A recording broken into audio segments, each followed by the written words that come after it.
Bueno, es un gusto saludarlos en este día, como siempre, con el equipo de Talent, todos ustedes acompañándonos. Y hoy vamos a tener un tema que nos parece bien importante. Los seres humanos estamos con la capacidad de elegir, con la capacidad de llegar a un punto y tomar esas decisiones que nos van a llevar a uno y otro punto. A veces pensamos en seguir un camino, pero seguimos otro y siempre tiene que haber unas decisiones muy importantes que podamos tener y tomar para definir nuestra vida. Hoy en El Poder del Talento, como siempre, está todo el equipo de Talent, un invitado muy especial y un tema que me parece fundamental para compartir con ustedes. Julián Jaramillo ya se encuentra con nosotros. Julián. Roberto, gran saludo para ti, para las personas que nos acompañan hoy en El Poder del Talento. Y hay un principio que aprendí y que cuando lo aprendí cambió mi vida radicalmente, y este principio es el siguiente. Es muy importante. Yo lo anotaría. Yo no sé si ustedes lo quieren saber, no sé si Roberto, Adriana lo quieren saber, y si estás allá en tu casa y lo quieres saber, hazme así con la mano así, hazme con el dedo pulgar así, que quieres saber ese principio. Ok, ya veo muchos dedos pulgares levantados. Así que ese principio es que nuestros resultados son la consecuencia de nuestras acciones y decisiones. Nuestros resultados son la consecuencia de nuestras acciones y nuestras decisiones. Y cuando aprendí esto, entendí que la vida se trata más de causalidad que de casualidad. Y hay tres decisiones poderosas en la vida que tienen que ver con la temporalidad en la que andamos. El pasado, el presente o el futuro. Hay personas que viven mucho en el pasado, de los triunfos del ayer o incluso de los momentos difíciles que vivieron en el pasado. Una enfermedad, la pérdida de un empleo, una relación rota, y hay personas que viven allí. Y me gustaría que te preguntaras en qué momento, en qué temporalidad normalmente tú vives. ¿Vives en ese pasado o por el contrario vives en el futuro? Entonces, y esto me ha sucedido a mí, vivimos de planes del futuro y hay dos palabras claves allí cuando se vive en el futuro, el sí o el cuándo. Si tan solo me jubilara, o cuando cumpla 18 años, cuando reciba el título, cuando gane más dinero podré hacer más cosas. Pero lo único cierto es que lo único cierto que tenemos es el presente, porque el pasado ya de alguna manera lo vivimos, no existe, el futuro es tan solo una expectativa, pero lo que tenemos es el presente. Y hay tres decisiones que podemos tomar frente a ese pasado, ese presente y el futuro, que son poderosas en nuestra vida. Frente al pasado, lo que podemos hacer es agradecer por el pasado, tanto por los éxitos, los logros, los triunfos, como por las cosas difíciles, por la enfermedad, por el despido, por el rompimiento emocional, porque incluso en medio de esas circunstancias difíciles, en esos entre comillas fracasos, hay aprendizajes. ¿Cuál es el aprendizaje que tuviste de esa circunstancia difícil de tu pasado? La decisión frente a nuestro presente, valorarlo, valorar el presente, valorar cada momento. De hecho, el mejor día de nuestra vida es este, el que tenemos. Hoy es el mejor día de tu vida y de mi vida. Hoy podría ser ese día. Y frente al futuro, lo que nosotros podemos hacer es planear el futuro, que es muy distinto a preocuparnos, porque cuando nos preocupamos, nuestra mente está en el futuro, pero nuestras emociones están en angustia y normalmente en miedo. Pero cuando planeamos, seguimos estando en el presente, proyectando oportunidades para el futuro, pero realmente nuestra ocupación está en el presente y a partir de ocuparnos del presente es que construimos el futuro. Así que esas tres decisiones poderosas en la vida son las siguientes. Frente al pasado, agradecer el pasado, valorar el presente y planear el futuro. Y es interesante que hablamos de del número tres decisiones. Y ese es un número que se repite muchas veces en la naturaleza y en muchos fenómenos, ¿no? Hay tres estados de la materia: líquido, sólido, gaseoso. Un día se puede dividir en tres partes: mañana, tarde, noche. Incluso el ser humano se divide en tres partes: cuerpo, alma y espíritu. Y para hablar de nuestro tema del día, pero también hablar de los números y de la matemática, tenemos un invitado muy especial con nosotros. Él es colombiano, caleño, eh, y en este momento ha sido galardonado por la Heidelberg Foundation y la Lancaster University, y se encuentra adelantando su doctorado en matemáticas en la Universidad de Getz en Bélgica, y tuvo pues la mención de honor, una mención de honor de la Academia Colombiana de Matemáticas, como una de las mejores tesis de maestría en Colombia en matemáticas. Así que tengo el gusto de presentarles en el Poder del Talento a Duván Cardona, matemático colombiano entre los mejores analistas del mundo. Duván, qué gusto saludarte y bienvenido al Poder del Talento. ¿Cómo estás? ¿Qué tal, Julián? ¿Cómo estás? Muy agradecido contigo y con el programa de Poder del Talento por esta experiencia. Estoy aquí para, digamos, hablar un poco de estas decisiones, estas tres decisiones poderosas que nos comentas, todos tenemos que tomar en nuestra vida, en pro de nuestro emprendimiento. Duván, ¿qué tanto tiene que ver la matemática con la vida práctica? Y te lo pregunto porque muchas veces vemos el tema de la matemática como algo del álgebra de Baldor, Sí. de los libros en las bibliotecas, pero ¿qué tanto tiene que ver la matemática con la vida diaria? Muy bien, entonces yo creo que podemos empezar rompiendo paradigmas, ¿verdad? Empecemos rompiendo paradigmas. Primero, la matemática está lejos de ser, digamos, esa maquinaria difícil que a todos nos asusta en el colegio, ¿verdad? Ese coco que tienen todos los estudiantes. ¿Sí? Entonces, iniciemos con cómo nosotros entendemos la matemática desde niños, por ejemplo. Desde niños sabemos que la matemática sirve o se usa para resolver problemas, ¿cierto? Pero siempre se nos presenta como ese lenguaje simbólico que pareciera que poco tiene que ver con el mundo real. Y resulta que es una promesa, pero la matemática realmente casi que tiene todo que ver con el mundo real. Justamente la matemática hoy en día se usa, por ejemplo, para describir procesamiento de imágenes médicas. Todos sabemos lo importante y el impacto que tiene la medicina en nuestra vida diaria, lo importante que es para el ser humano. La matemática también se usa en ciencias y en ingeniería, ¿cierto? Para hacer modelamientos. Lo que te comentaba, en computación también se suele usar matemáticas. Entonces, respondiendo un poco a tu pregunta, la matemática tiene que ver todo, absolutamente todo, con nuestra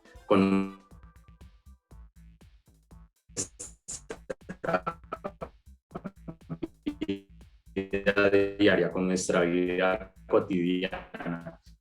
Y entenderlo comienza a ser un impacto en nuestras finanzas. El mundo científico la usamos para describir a través de la matemática modelos, ¿verdad? Entonces, por supuesto, tiene todo que ver. Excelente, Duván.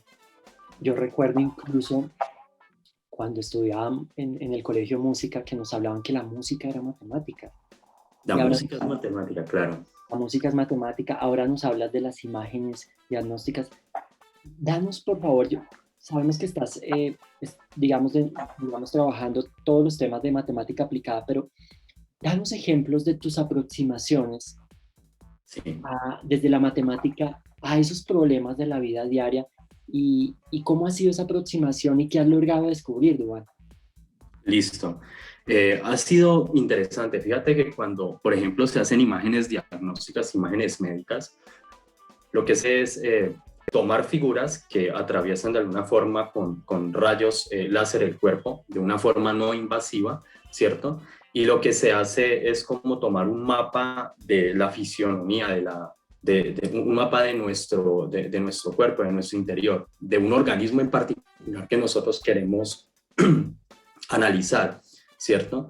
Y dado que, por ejemplo, en el cuerpo los órganos están acomodados de tal forma que puede no ser clara o el mapeo que se hace al final, luego de tomar las imágenes, puede ser que no se obtenga de una forma clara la imagen médica, ¿cierto? Entonces la matemática se usa para retirar el ruido de esas imágenes médicas, por ejemplo. Ese ha sido desde mi área de investigación, que es el análisis armónico, justamente la forma en la cual hemos usado la matemática, tratando de remover ruidos de imágenes médicas y tratando de hacer diagnósticos más certeros de aquellas imágenes. Imágenes que, por ejemplo, nos pueden ayudar a detectar diferentes modelos de cáncer, ¿sí? Entonces, ese ha sido un acercamiento. ¿Cómo ha sido ese acercamiento? Ese acercamiento ha sido bastante, pues ha tomado bastantes años, ¿sí? De alguna forma, para estudiar matemáticas, en el contexto matemático, tienes que cargarte de ciertos lenguajes, tienes que aprender, tomar unos cursos básicos, etcétera. Pero lo que no es muy claro es cómo esos cursos básicos y cómo ese lenguaje del cual uno se carga cuando está en la universidad y un posgrado, en general, cómo ese lenguaje puede incidir o permitir hacer investigación que pueda de alguna forma tener impacto en otras ramas. En este caso, en mi caso, pues en procesamiento de imágenes médicas. Entonces esa transición es un poco lenta, siempre hay que cargarse de un lenguaje, el lenguaje matemático, y de alguna forma hay que contar con expertos en computación también que puedan soportarte, porque pues mi campo de especialidad son las matemáticas, pero para hacer ese procesamiento, ¿cierto? Se necesita también de la ayuda de un ingeniero, de un experto en computación. Y entonces, de alguna forma se requiere como tener un equipo de trabajo, ¿sí? Es justamente ese equipo de trabajo que tengo ahora y a través del cual yo puedo observar que, en efecto, la matemática puede usarse no solo para hacer el procesamiento de estas imágenes, sino también para mejorar diferentes tipos de algoritmos computacionales que justamente se usan para el procesamiento de esas imágenes, ¿sí? Entonces, la transición ha sido un poco lenta. Iniciamos cargándonos del lenguaje matemático, hacemos el camino de la educación, pero en algún momento empezamos a ver que ese lenguaje definitivamente tiene impacto en algún problema que tenga que ver con la realidad. Y entonces hay que hacer como una transición de la teoría a las aplicaciones. Y para los matemáticos en general esa transición suele ser lenta, ¿sí? Porque en general la idea que tenemos del matemático es del docente, la idea que tenemos del matemático es el tipo, pues que en un tablero comienza a proponer problemas y esos problemas son netamente teóricos, pero que con el tiempo uno se da cuenta que son de alguna manera vagos entrenamientos para poder, digamos, abordar problemas que son más importantes, como en este caso el procesamiento de las imágenes médicas. Entonces, solo para resumirlo, la transición ha sido corta, ha sido lenta, desde la matemática teórica hasta la matemática aplicada. Es una decisión, porque pues, uno puede tener una carrera matemática sin dedicarse a las aplicaciones, pero una vez se toma la decisión de que uno quiere usar todo ese lenguaje que aprendió en un contexto que sea tangible, que uno quiera conocer cuál es el impacto de ese lenguaje que uno ha aprendido, entonces una vez se toma esa decisión, pues buscas un equipo y entonces intentas resolver un problema que realmente tenga incidencia en la vida real, como el procesamiento de imágenes médicas y el manejo de diagnósticos óptimos. Adri, te quiero contar y a toda nuestra audiencia que Duván ha escrito más de 60 artículos científicos relacionados con matemática, pero además él colabora y desempeña una labor editorial para la Asociación Americana de Matemáticas. Y es muy importante lo que has hecho, Duván. Y dijiste una palabra bien interesante, dijiste la palabra algoritmo.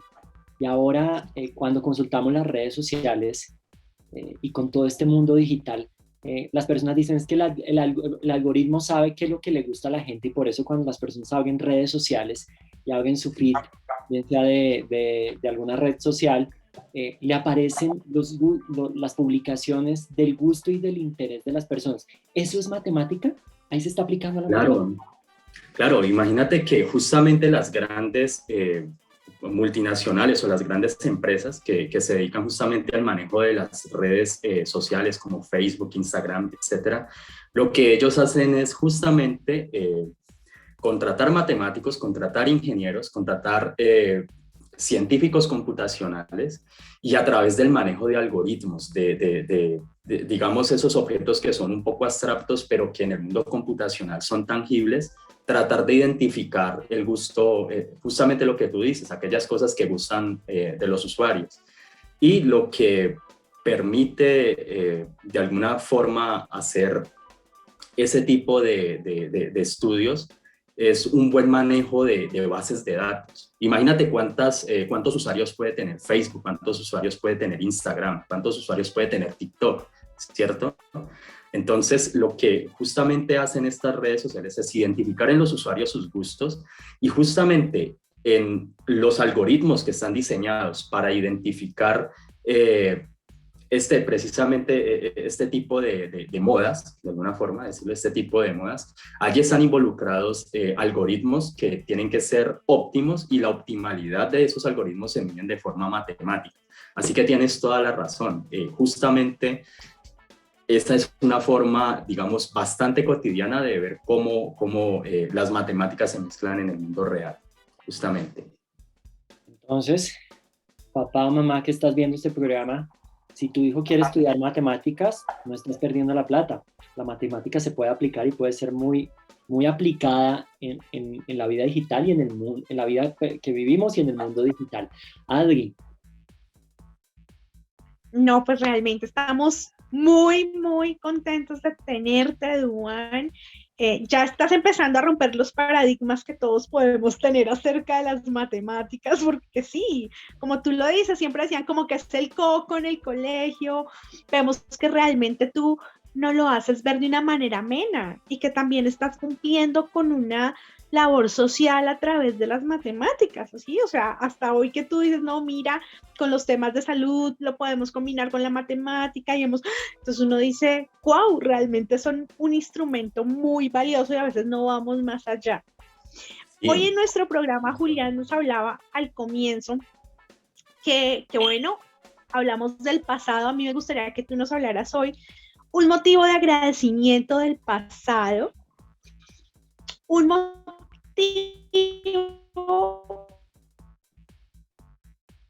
para estar feliz en este presente y qué quisieras hacer de esos 3 aspectos de los cuales nos habló hoy Julián. ¿Sí? ¿Qué valoramos hoy en este presente?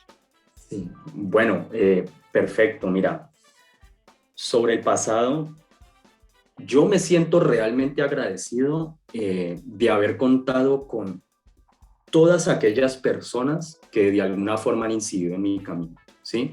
O sea, podríamos hablar de mis padres, podríamos hablar de mis maestros de secundaria, mis maestros en la universidad, de las personas que de alguna forma estuvieron allí para dar guía sobre las decisiones importantes que uno toma, digamos, en la vida profesional, ¿verdad? En mi caso, por ejemplo, soy un joven caleño. Yo nací en Cali, en una situación social bastante, digamos, compleja. Yo soy del Oriente Caleño. El Oriente Caleño de pronto es esa parte vulnerable de la sociedad caleña, ¿sí? Y entonces percibir las oportunidades allí es bastante difícil. De pronto la realidad social te muestra que tienes que ser un obrero, que tienes que dedicar tu vida a actividades laborales que pueden ser bastante difíciles, que pueden comprometer el cuerpo y los esfuerzos del cuerpo, como ser albañil u otras cosas. Entonces, de alguna forma, contar con personas que pueden orientar tu camino cuando se ha crecido, por ejemplo, en una sociedad vulnerable, es uno de los motivos más grandiosos de mi pasado y del cual naturalmente me siento muy agradecido. Sobre el presente, yo creo que valoro mucho la oportunidad de contar con una carrera como científico, ¿sí? De poder percibir lo que les comentaba antes, en la matemática una herramienta poderosa para cambiar esta sociedad. De alguna forma, la matemática o cualquier otra carrera tiene casi todo que ver en la transformación social, ¿sí? ¿Cuántos jóvenes de alguna forma no han podido acceder a la educación superior, ¿cierto? Y a través de la educación, cuando un joven accede a la educación superior, de alguna forma hay en torno a ese joven o en torno a la familia de ese joven hay una transformación social.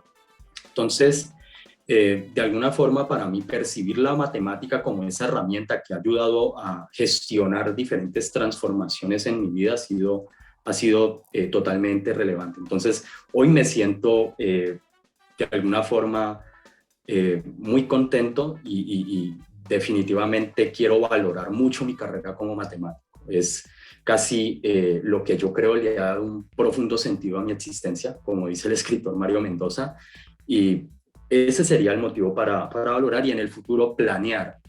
Estoy planeando casi todo el tiempo qué voy a hacer mañana, estoy planeando qué nuevos problemas de las matemáticas quiero resolver. También estoy planeando todo el tiempo cómo esos problemas de alguna manera van a incidir no solo en mi vida profesional, sino que van a incidir en las transformaciones sociales que se gestan también con los proyectos educativos, ¿sí? Quiero continuar con una carrera, quiero planear y lo hago casi todo el tiempo, una carrera, quiero tomar decisiones que me lleven de alguna forma a vincularme en centros científicos a través del mundo que sean de gran reputación para luego poder de alguna forma compartir esas experiencias con la comunidad colombiana, ¿sí? Nosotros estamos en una comunidad en la que hay muy poca inversión para la ciencia, por ejemplo. Pero si de alguna forma alguien cuenta con la experiencia y puede empezar a gestionar de alguna forma vínculos entre las organizaciones colombianas que se dedican a la investigación científica y otros centros en el exterior, de alguna manera se forman o se forjan también vínculos que pueden de alguna manera en el futuro incidir de forma positiva en la formación de nuevos científicos. Entonces, de alguna forma, ese es el tipo de cosas que estoy planeando a futuro. No solo avanzar en mi investigación como matemático, sino que de alguna forma las decisiones que se tomen y las oportunidades laborales y científicas que emerjan de allí puedan tener en el futuro un impacto en la transformación social de nuestra sociedad colombiana. Duan, creo que estamos muy inspirados hoy para todas las personas que nos están viendo, con un talento que inspira por las matemáticas. Tú ahora hablabas y decías que notablemente una influencia en tu vida, que pues serían muchas las personas, tus padres, una serie digamos, de personas que te rodearon y cultivaron ese talento. ¿Qué mensaje le podemos dar hoy a los padres que tienen sus hijos de pronto? ¿Qué incidió en tu vida para que pudieras desarrollar ese talento? ¿Qué empezaron a sembrar tus padres en ti cuando dijeron, bueno, mi hijo es bueno para las matemáticas? ¿Qué hábitos empezaste a incluir? Mira, claro, hablemos un poco de los hábitos. Cuando uno inicia una carrera en general, no solo una carrera como una carrera científica, y no una carrera tanto como ingeniería o una carrera un poco más del mundo administrativo, uno se encuentra con una libertad de tiempos, uno se encuentra con una libertad de decisiones. Lo que ha sido importante, crucial en mi vida y que yo he incorporado ha sido la disciplina. Disciplina para mí, que hacer matemático, ¿sí? La disciplina ha sido un trazo importante en mi vida para poder llevar a cabo y para tomar las decisiones que he tenido que tomar a tiempo, ¿sí? Planear mi carrera, etc. ¿Qué fue aquello que incidió de forma crucial para iniciar mi carrera como como matemático, tuve un maestro finalizando mi escuela secundaria, estaba en 11 y me encontré con un abogado que además había recibido formación como matemático en la Universidad del Valle, en Cali, y esta persona de alguna forma me ayudó a canalizar el talento que yo sabía que era bueno para las matemáticas, solamente porque aprendía de forma rápida lo que me enseñaban en el colegio, pero él me ayudó a canalizar un poco ese talento e ir más allá, ¿sí? Tomar decisiones que, por ejemplo, en el futuro inmediato me ayudaran a entrar a la universidad, ¿sí? Que no es sencillo, digamos, si estamos hablando de un joven que tiene bajos recursos, no es sencillo tener la educación pertinente para ingresar a la universidad. Entonces esta persona me dijo, mira, tienes este talento, me parece que te gusta mucho resolver problemas, ¿por qué no intentas y participas en olimpiadas de colegio, por ejemplo? Entonces, a través de ese tipo de olimpiadas, yo de alguna forma aumento mi pasión por las matemáticas, comienzo no solo a disfrutar de ellas, sino de la física, la química, también en el colegio, y de alguna forma eso incidió, por ejemplo, en las pruebas en las pruebas del ICFES que tuve en ese tiempo. Entonces, definitivamente algo que incidió de forma positiva fue este maestro, este gran maestro, se llama Oscar Giraldo.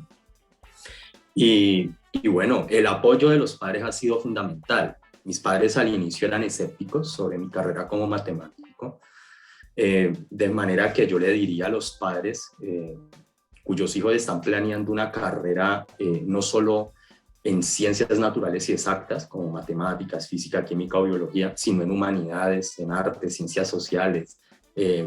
Si alguien quiere, si alguien está entre los oyentes, se encuentra en la situación que su hijo quiera ser un escritor, quiera dedicarse a la literatura, a la filosofía, mi consejo a ellos es dejarlo ser, dejarlo ser. De alguna forma, uno nunca sabe de qué manera esas carreras que uno emprende, que de pronto esas profesiones que son no convencionales, ¿cierto? ¿En qué van a evolucionar? ¿De qué manera después van a afectar no es la palabra, van a incidir en la vida de otros? Entonces yo les diría que en esas carreras y en el caso de las matemáticas los dejen ser. Nunca sabemos lo feliz que puede hacerlo una carrera como matemáticas, ¿sí? En mi caso nunca lo he sentido como un trabajo, siempre lo he sentido básicamente como un hobby. Entonces he disfrutado, desde que inicié mi carrera, he disfrutado casi todos los días mi trabajo porque nunca me he sentido trabajando. Siempre, lo voy a decir de la forma más coloquial posible, es una mamadera de gallo. Tú llegas y tienes un problema, de alguna forma transformas ese problema y luego lo resuelves y quieres más, quieres aprender más. Entonces, en esa actividad de aprender y de disfrutar el trabajo como un hobby, yo les diría que es una gran apuesta, es una gran apuesta. Duan. Perdóname, Juli, Duan, una pregunta. Tiene que ver con el pensamiento científico, tiene que ver con algo que tú estabas diciendo ahora, y es que en nuestro país nos hace mucha falta la capacitación científica de los muchachos, el abrir el espacio a la ciencia. Cuando uno tiene este talento por la ciencia o por la matemática, uno tiene mucha más facilidad para discernir las cosas, para tomar esas decisiones poderosas en la vida más fácil. Hay una manera de decir que de pronto el pensamiento científico nos puede guiar en la vida mucho más fácilmente.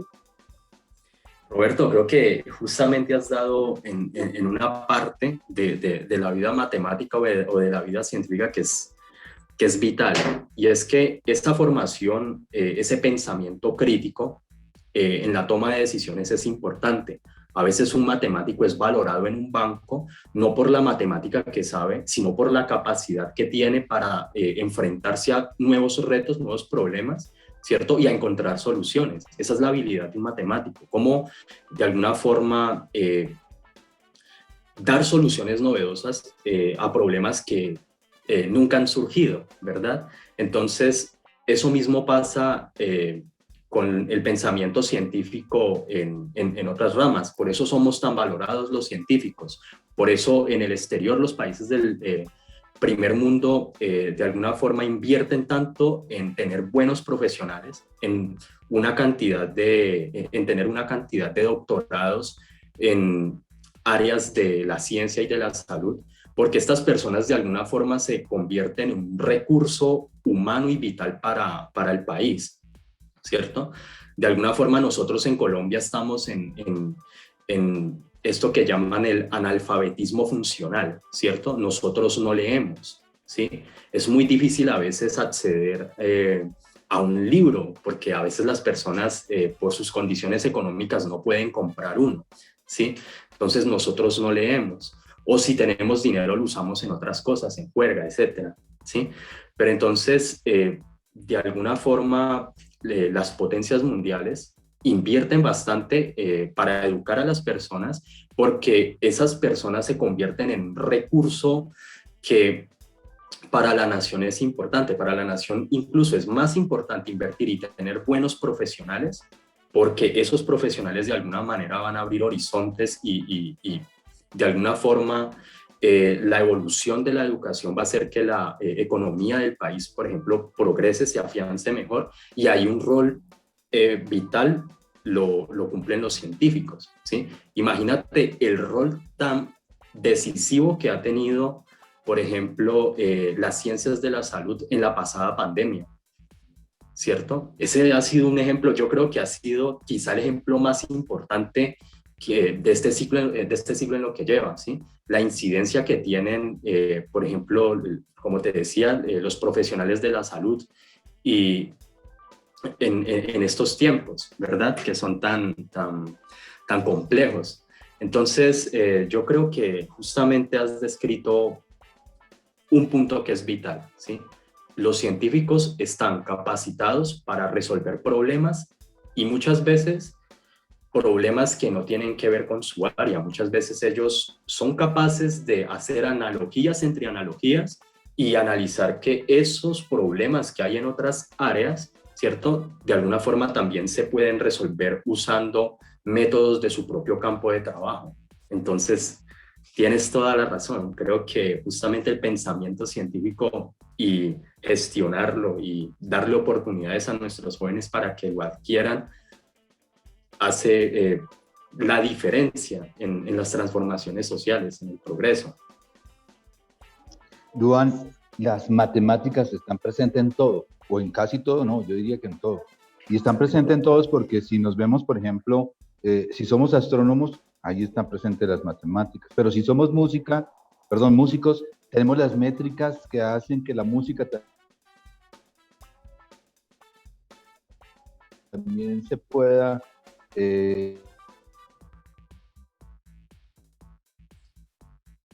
una de esas posibilidades que tienen los pintores o los artistas de expresarse. ¿Por qué nosotros en este país dejamos de un lado a la matemática siempre? Todo el mundo cuando dicen matemática es lo más difícil que hay, cuando la matemática nos podría abrir un mundo de posibilidades. ¿Qué es lo que pasa ahí? ¿Es algo cultural? ¿Es algo que nos bloquea el futuro, que no nos deja progresar? Mira, yo creo que hay diversos factores que tienen que ver con ese entendimiento de la matemática como una de las áreas más difíciles. Yo creo que inicia con la forma en la que nos acercan a las matemáticas en los primeros años de formación, ¿sí? Es decir, es totalmente absurdo. Pareciera que vas al salón de clase y te enseñan a sumar, pero no entiendes realmente en tu cerebro qué es la operación de suma, ¿sí? No hay un acercamiento pedagógico a tratar de entender esas operaciones elementales, ¿sí? Y yo creo que ese ejercicio forzoso de la memoria, de tenerse que aprender una cantidad de métodos casi que de memoria y sin entenderlos, hace que para nosotros la matemática al inicio sea un coco.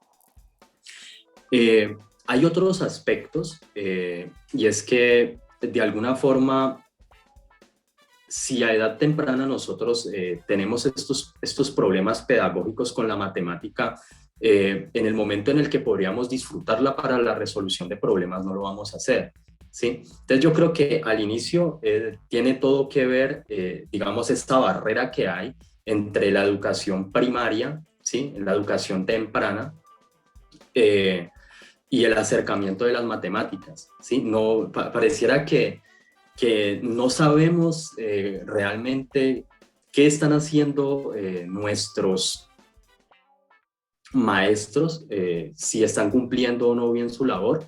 Y algo que tiene mucho que ver con eso es que no valoramos a nuestros maestros de primaria y de secundaria, ¿sí? De preescolar.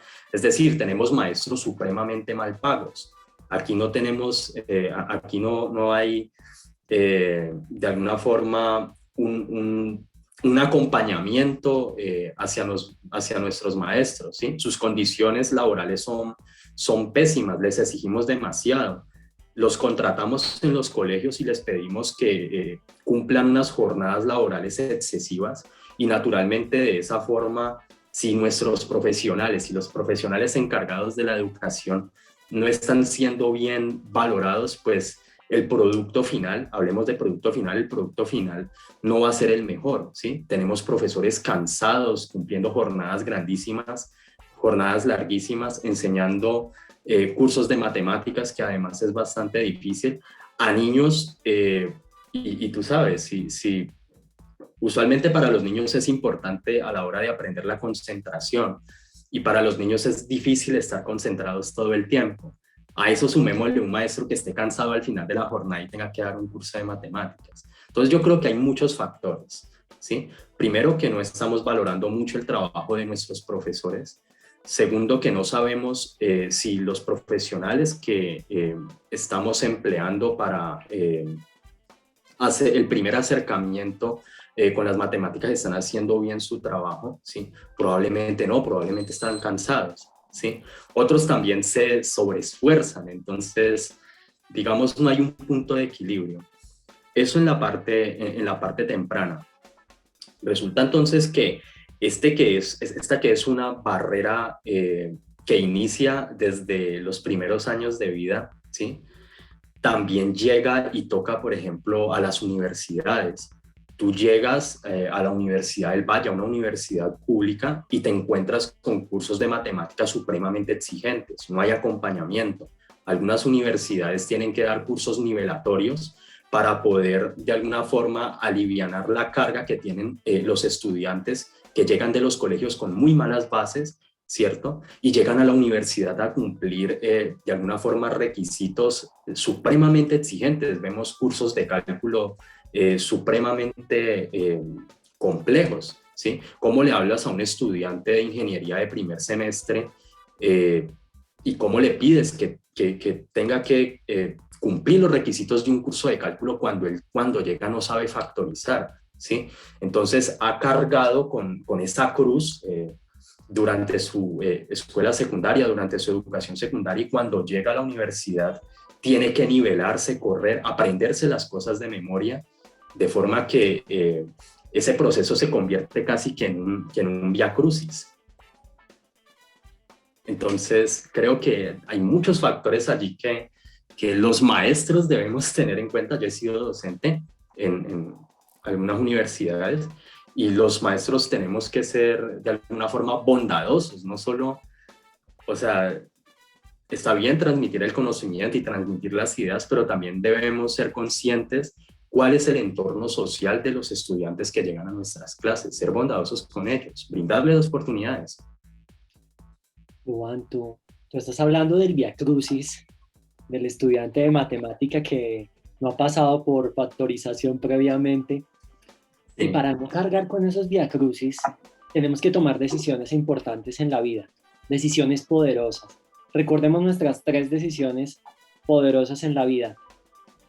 Entonces, agradecer el pasado, valorar el presente y planear el futuro.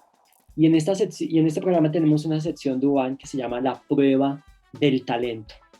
Sabemos que eres un gran matemático, pero nos gusta hacer matemática, en este caso en vivo y en directo. Y tenemos por aquí unos problemas que nos gustaría que mucho que nos ayudaras a resolver. Dios mío, a ver, creo que estoy literalmente. ¿Estás listo? A ver. Si necesitas una libreta, ¿dónde espero? Lo voy a intentar. Ok. Hacer que los nervios frente a la audiencia no haga que no pueda resolver los problemas, pero lo voy a intentar, claro que sí. Ya tengo con qué anotar. Bueno, perfecto. Este es un problema que tiene un campesino. Un campesino. Un granjero. Un campesino. Imagínate que él tiene cerdos y pavos. Tiene cerdos y tiene pavos. Cerdos y pavos. Cerdos y pavos. Y en total tiene 35 cabezas. Sí. Y 116 patas. Y 116 patas. Sí. El problema que él tiene es saber, porque solo alcanza a verlas, pudo contar las patas y las cabezas. Entonces, ¿cuántos cerdos y pavos hay? Bueno, entonces 35 cabezas y 116 patas. A ver. Voy a pensar un poco. Cada cerdo. A ver. Muy bien, entonces entre cerdos y pavos debería haber 35, ¿verdad? Porque hay 35 cabezas, ¿sí? Entonces si los diviso, ¿verdad? Entre cerdos y pavos hay 35. Y resulta que hay 116 patas. Entonces veamos, los cerdos tienen 4 patas, ¿cierto? O sea que por cada cerdo podemos... Ajá, los cerdos tienen 4 patas y los pavos tienen 2, ¿cierto? Sí. A menos es importante, ¿verdad? Pero los pavos tienen 2. Y, muy bien.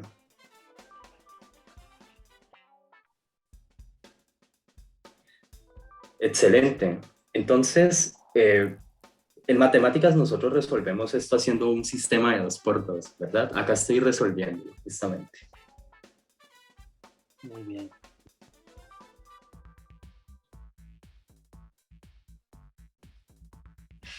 Muy bien, Aidú. Por supuesto, nos enseñaban en el colegio, cierto que los profesores decían que el resultado es importante, pero entrégueme el procedimiento. ¿Cómo fue que lo hizo? Claro, Entonces, claro, yo voy a entender, estoy pensando en cómo explicarlo bien, ¿verdad? No, entonces Duván está haciendo el procedimiento. Estoy en ese momento haciendo el procedimiento, mira. Justo acá tengo una hoja, estoy haciendo lo que haría un matemático, ¿cierto? Te lo digo solamente algoritmo para para explicar. Te lo digo es para Claro. explicar que necesitas el tiempo.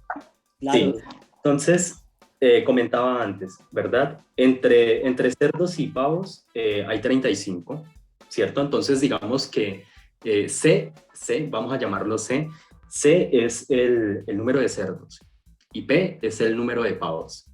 Entonces, C se tiene que multiplicar por 4 porque cada cerdo tiene 4 patas, ¿cierto? Y P se debe duplicar, se debe multiplicar por 2 porque los pavos tienen 2 patas. Es decir que 4C más 2P, ¿verdad? Eso debe ser igual a 116, ¿sí? Muy bien, por un lado. Y por otro lado sabemos que C más P es igual a 35. Entonces lo que vamos a hacer es, de alguna forma, hacer lo siguiente. Como la cantidad de cerdos más la cantidad de pavos es 35, entonces la cantidad de pavos es 35 menos la cantidad de cerdos. 35 menos la cantidad de cerdos. Sí. Pero hemos dicho que 4C más 2P es igual a 116.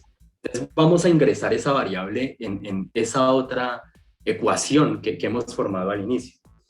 Y cuando jugamos con eso, de alguna forma llegamos a una ecuación en términos de la cantidad de cerdos, que sería 2 veces la cantidad de cerdos es 116 menos 70, que si no es, sería 46, ¿verdad? 116 menos 70. Es decir que si 2 veces la cantidad de cerdos es 46, quiere decir que la cantidad de cerdos vendría siendo 23, y la cantidad de pavos, como la cantidad de cerdos más la cantidad de pavos es 35, vendría siendo 12. Excelente. ¿Ves? Muy bien. Muy bien, súper. Espero, yo quiero que me disculpen porque yo hace mucho tiempo no hago el ejercicio de enseñar este tipo de problemas. Yo los disfruto mucho, ¿cierto? Justamente así comencé a acercarme con diversos proyectos educativos de estudiantes de escuela secundaria unos años atrás. Entonces hace mucho no lo hago, imagínate. Me has recordado esa experiencia. Excelente, Duan. Muy bien, muchas gracias. Esta ha sido la prueba del talento con Duan. Qué bien, Julián, gracias.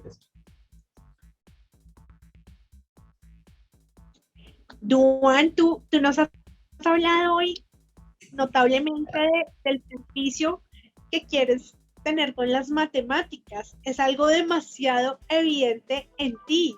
Digamos que tienes también el carisma. Yo quisiera preguntarte, bueno, Colombia es muy grande, tú nos estás representando, eres un talento que se destaca en las matemáticas. ¿Qué te gustaría, digamos, que tener la posibilidad de aportar a nuestro país con las matemáticas? ¿Qué quisieras como decir, esta podría ser una contribución? Bueno, muchas gracias por la pregunta. Yo creo que años atrás, como lo mencioné antes, yo estuve vinculado a procesos educativos, ¿cierto? En algunas zonas vulnerables del país, como Buenaventura, ¿sí? Entonces, a través de esa experiencia han surgido matemáticos, por ejemplo. Íbamos a colegios de escuela secundaria, llegábamos allí, resolvíamos problemas, los estudiantes se volvieron críticos, se preocuparon por su educación, ingresaron a la universidad y justamente escogieron matemáticas. Tenemos dos de un grupo quizá de 50 estudiantes a los que se le hizo ese acompañamiento y otros fueron profesionales en otras áreas. Entonces, yo creo que a futuro yo quisiera estar al servicio de la comunidad colombiana. Me gustaría aplicar estas cosas que yo utilizo en mi vida diaria, en mi vida profesional, las matemáticas, toda esta investigación científica que se ha hecho, que se ha escrito por muchos años para, primero, incentivar la formación de nuevos matemáticos en Colombia, ¿sí? Eso por un lado. Segundo, continuar con, de alguna forma, procesos educativos que hagan acompañamiento para estudiantes de escuela secundaria, ¿sí? Necesitamos más jóvenes en las universidades. Y ese proceso se hace del acompañamiento de las universidades, de los colegios o de otros medios. Y tercero, romper paradigmas. Buscar que las personas encuentren en la matemática una herramienta que sea versátil y que se den cuenta que de alguna forma cada comunidad puede de alguna forma usar las matemáticas para resolver sus necesidades. Entonces esos tres pilares son importantes para el futuro, en mi caso, para hacer ese tipo de contribuciones de las que tú justamente hablas, que son importantes.